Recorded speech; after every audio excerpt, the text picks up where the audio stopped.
should be played at high volume. This should be played at high volume. This should be played at high volume.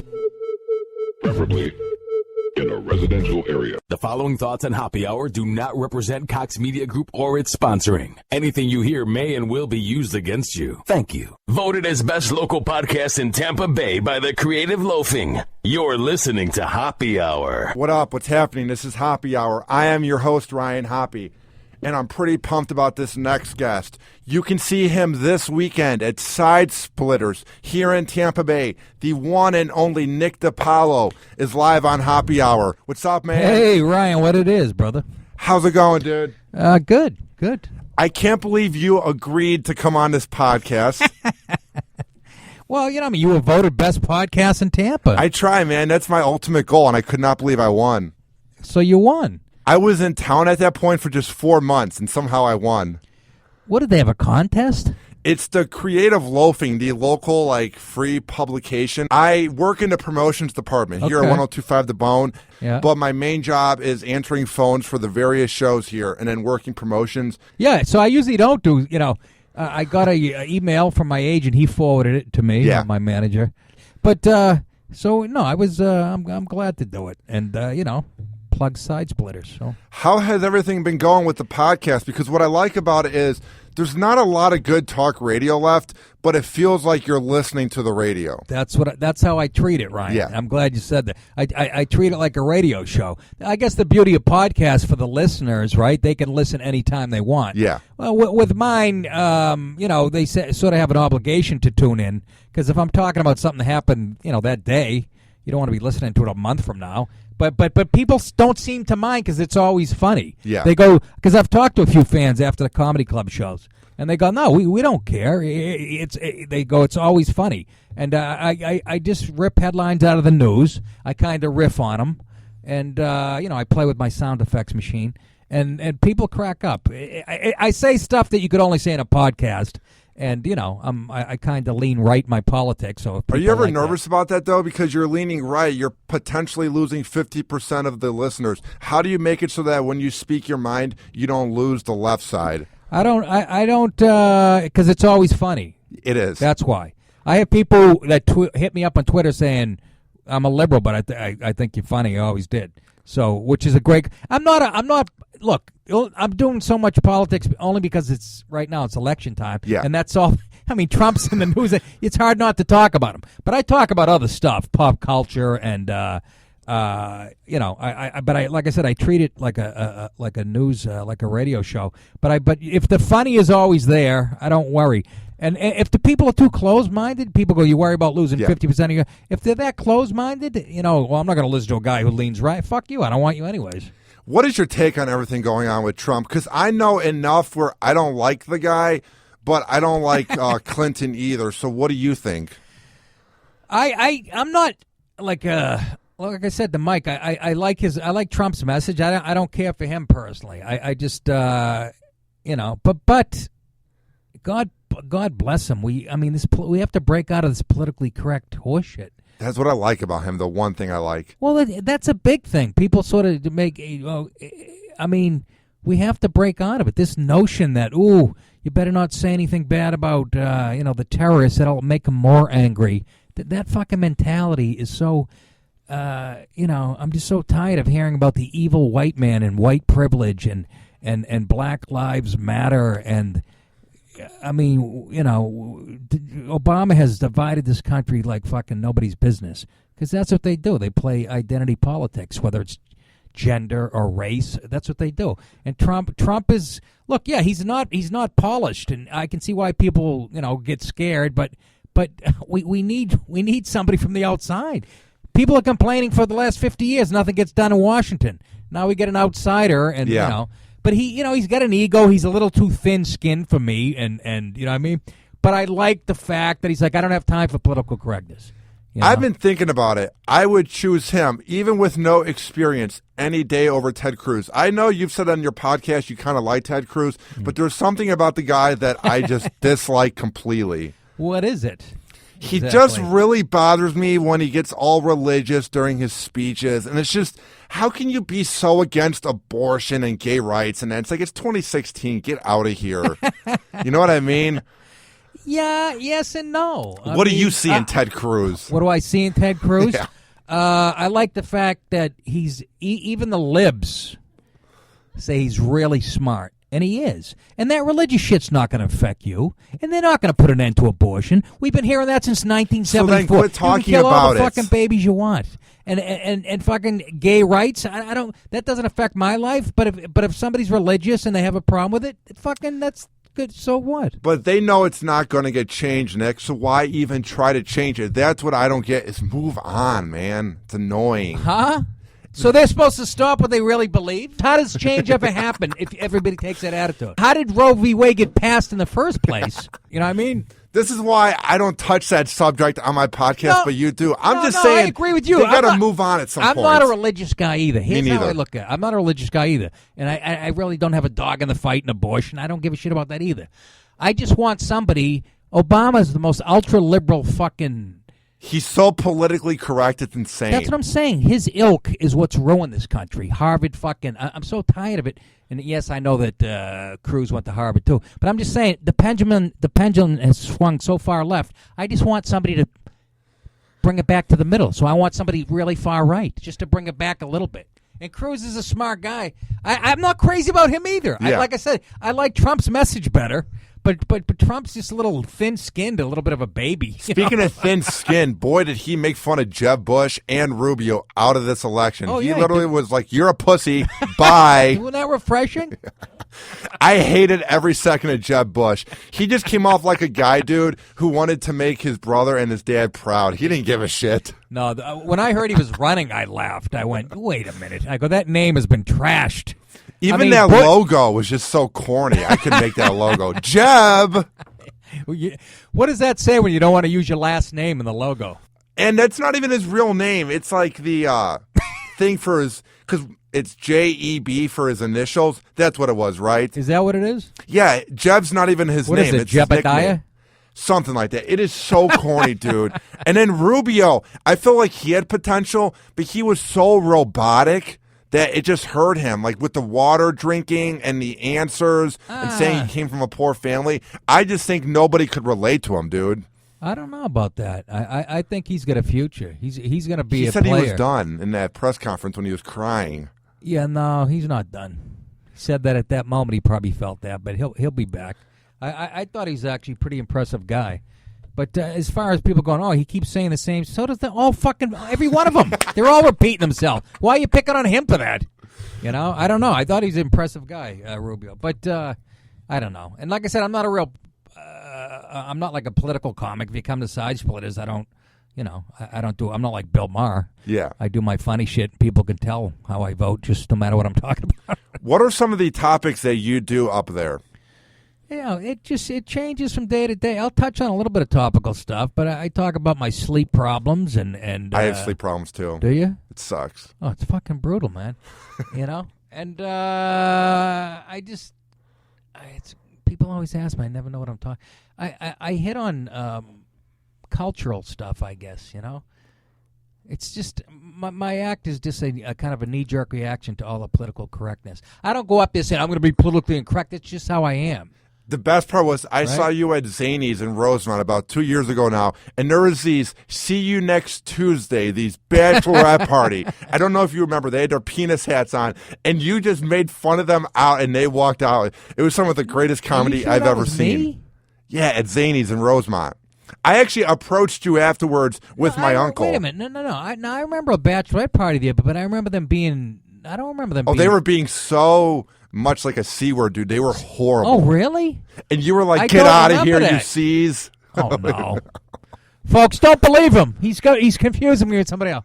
You seem like a guy that gets real mad real quick at hecklers. Like you have a short temper. Well, after 28 years, yeah. You know, I mean... It's just, what's the point? Especially when they're female. They know what they're going to get out of a comic. I hate when they show up to these shows and they're like, oh, my God, I'm offended. It's like, you're seeing a comic. Shut up. Why do they come... Well, the bachelorette parties, why do they come in the first place to a comedy club? You're with your girlfriend who's going to get married, which means you're not going to see much of her anymore, right? So why on your last night together, when you come to a place where you can't talk to each other and have fun. You know what I mean? You should be at Chippendales licking whipped cream out of a fucking dancer's ass. How much does life change after you get married? Because I just got out of my first relationship of 7 weeks, and I felt like I was married 5 weeks in, and that's why I broke it off. So what's it like when you get the ring on the finger? Well, it's dude, it's hard. How old are you, Ryan? 22. Fucking 22. Look, you guys don't, and this is so true. No, I did it right. I stayed single till I was 41. I love that. Well, let me tell you, believe it or not, I remember waking up next to this chick. I was on the road. She was stunning, and I was bored. I was just bored with pussy. Even seeing her naked, I was okay. I've done this a million times. I actually got bored with it, and boy, did that change after I got married. No, but I'm saying to you, your generation. I mean, dude, between the internet and the apps and the fucking. I'm on Tinder. Yeah, that's what I'm saying. You guys have a fucking thing on your phone where pussy will show up at your house in 3 minutes. I used to have to go out and drug girls like Bill Cosby. No, you don't, dude. Stay. Things have changed. I mean, women are your generation. Girls watch porn and they look at them as role models. Oh my God! Right? I feel like girls are freakier than ever. I feel like I'm in the lucky generation where girls will experiment more than back for your day. Absolutely, experiment in my generation is like, oh, should I take off my hoop skirt?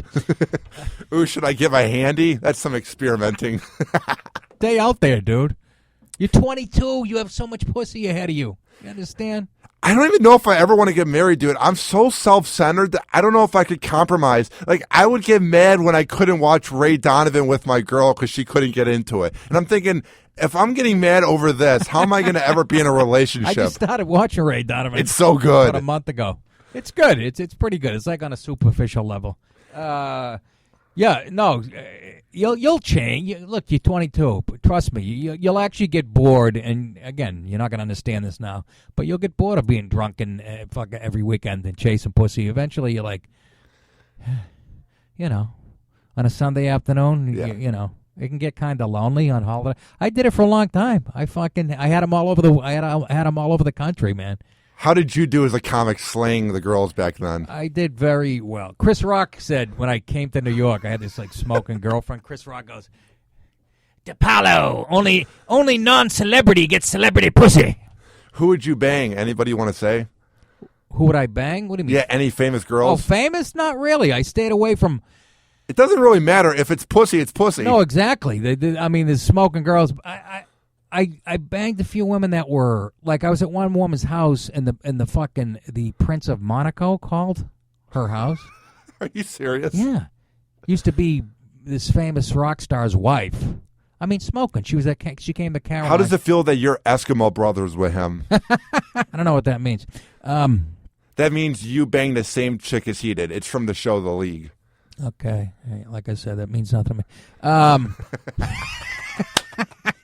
The League of Their Own. And who else? Oh, and there was a girl in Boston when I first got out of college that I was banging. Yeah. Who JFK Jr. was banging. That's the kind of pussy I was getting. Dude, you were getting some classy pussy then back in the day. I brought this girl home to my house for Christmas Eve. My father almost fainted at how fucking... She shows up in like a midriff, like a belly shirt. This is in Christmas up in Boston. That's awesome, it's fucking dude. 12 degrees out. She's in like a white furry with her belly showing. Her mother owned a gym. She had the fucking craziest fucking body you have ever seen on a woman in your life, and beautiful face. Was that the first time your dad was ever proud of you? Was he really happy for you then? According to the bulge in his pants, he was very happy. Yes. It was so funny. My sisters are looking at her like, who? She had like a black mini skirt on. I mean, you would have thought it was Halloween. She was fucking smoking. What was your go-to pickup line to get the chicks back in the day? I'd go, hey, you want to see my tan lines, bitch? No. Would you crack a joke at the bar, buy him a shot? No, I'd do my act. Back in the day, I don't know. It was easy. I was fucking... I had this roommate who was a bartender in Faneuil Hall. He was like a good-looking guy. I was like a good-looking guy back in the day. And it was fucking easy. I would get to his bar. He would have a jar with phone numbers in it from girls, and they would come back. The girls would go to Faneuil Hall. They'd go shopping or whatever, tourists, and then come back at like fucking 8 o'clock, and I'd sit at the bar with the girls, and my buddy would give him free drinks, and we lived fucking 10 minutes away, and It was just fucking. It was so much fun. What should I do? Because I'm a bit awkward, and I have the height going for me, and I have the radio job going for me. But there's this certain awkward swag about me at bars that I think girls just get turned off. And I've gotten better over the last 2 years, but I'm just trying to figure out how I should play my game, dude. I get a nice leisure suit and a top hat. No. Really? No, you're a fucking strapping young man. You'll be fine, dude. And the good girls will appreciate the awkwardness or whatever. Yeah. How do you just describe yourself? A little awkward or whatever? Yeah. Yeah. I'm just an honest guy. No, I exactly. keep it real. And you know what? There'll be a broad who. This is the one thing you got to love about women because they will find the good quality as opposed to us guys. Yeah. You could, fucking, we look, tits, ass, and fat. It's always Exactly. you know? When we see a girl, we're like, oh, I want to bang her. Here's what I would do to her. And girls were like, he seems like a sentimental guy. Yeah. They see the future or whatever. But, some girl will appreciate that. You're not a bad-looking kid. You're a fucking 22. You're a big, strapping guy. So, if that doesn't work, buy a nice tight pair of tight red leather shorts. Dude, here's what I knew it wasn't going to work with my girlfriend. Like, the first date, she's talking about how she wants to have kids at age 29. And I'm like, I don't even want to be married at age 29. And that's when I was like, I'm just going in this for the ride. Well, she's crazy to bring that up. And not just that, but throughout the 7 weeks, the first 4 weeks, sex was involved, but the last 3 weeks I was on a dry spell, and I'm like, I'm tired of doing favors, and I'm cool with hanging out with her. But at some point, when it's that much of a dry spell, and 7 weeks in, I'm like, I'm done. Yeah. You don't need that early in the game. I'm too young to not get pussy. You know what I mean? And I'm not trying to come off like a pig where it's just about sex. But when I'm doing everything for you and I'm driving you to work and you're not even giving me anything, I'm like, bye-bye. Yeah, what are you, a fucking chauffeur? I don't like this, bro. Yeah, no, you made the right move. Like, especially, like I said, your generation, I mean, they're giving it away, for Christ's sake. There's apps. Yeah. I just thought it was going to last longer, but when the sex declined and then I'm having to buy her things, she would pay me back sometimes, but I'm not making that much money where I can go out to eat all the time and we had to rent movies because Netflix wasn't good enough. I'm just like, ugh, enough of this, dude. I got to get out of here. No, you got a lifetime ahead of you. And you'll probably get hurt, too. You'll find somebody you'll flip over, believe it or not. And did you have girls like that where you flipped over them? Oh yeah, a couple times. The first fucking heartbreak. Have you done? You haven't had that yet with the. I felt a heartbreak for about a day. So then what I did was I went out to the bars with my friend. That's not a heartbreak. You had got gas. drunk and I got over it. You had gas. That wasn't a heartbreak.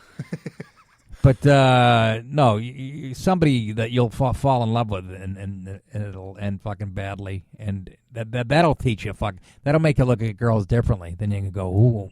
They really do have the power. What was the worst relationship you had where you were in love with the girl and then it just didn't pan out? Well, right after I got out of college, I started dating this bartender, Faneuil Hall, this woman who was older than me at the time. I was like your age, and she was like 34. And back then I thought that was like way older. Dude, I lost my V card to a 49-year-old Rovers Morning Glory fan when I worked for the show. So I know what it's like to bang older chicks. It's fun, bro. Wait a minute. How old were you?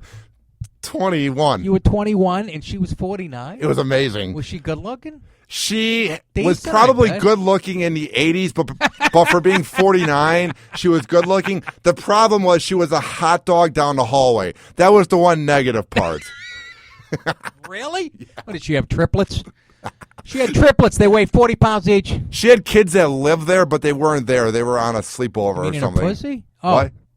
I thought you meant they lived inside of her. You said she was big down there.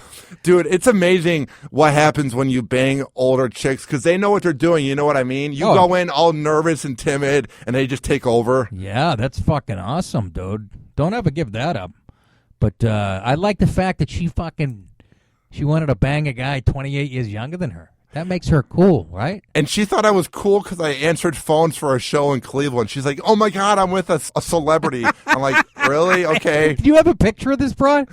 I don't. She actually went to jail for a DUI. She was impressed that you answered the phone to the radio.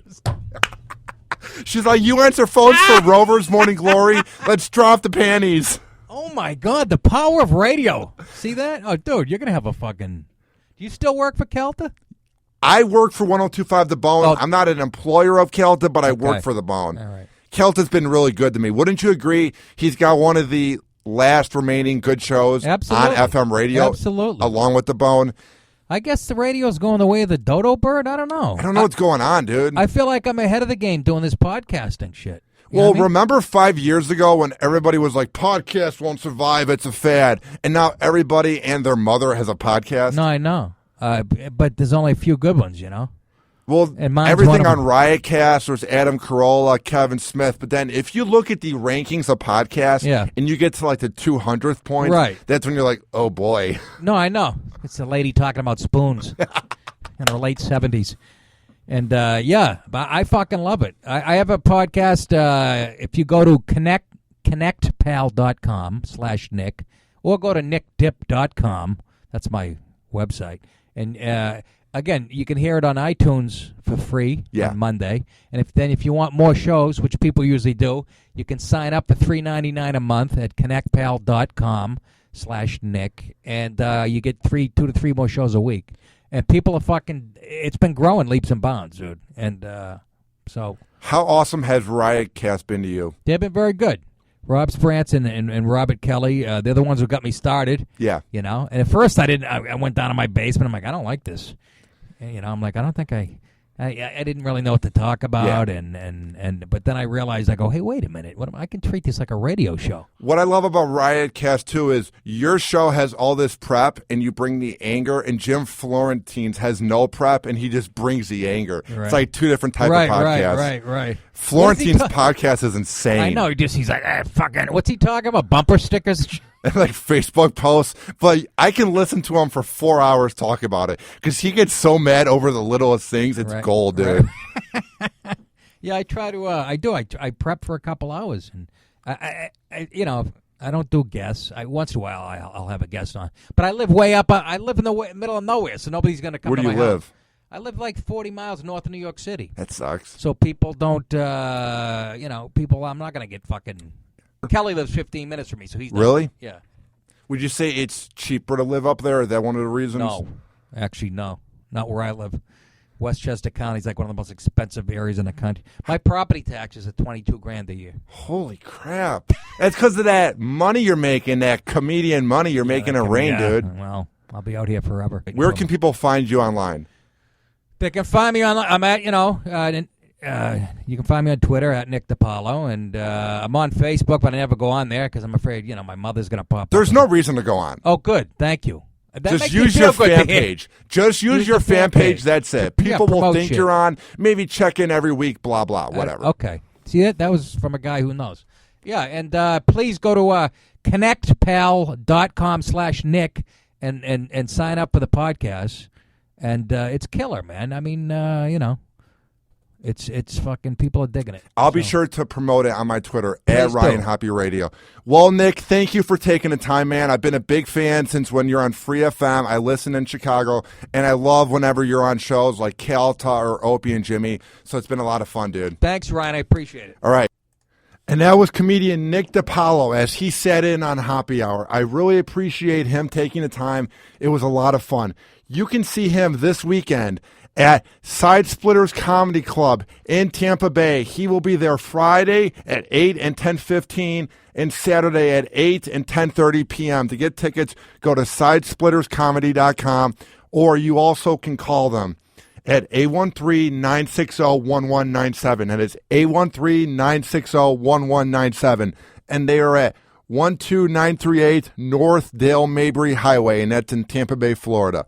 I'm so pumped to have had this interview go down. So if you want to check out more of my show, go to RyanHoppeRadio.com, download the app, add Hoppe Radio in the Google Play and iPhone shop, and tweet at me, at Ryan Hoppe Radio. Email me, RyanHoppeRadio@gmail.com. This has been Hoppe Hour. I am your host, Ryan Hoppe, saying peace out. Hoppe Hour. Hoppe Hour.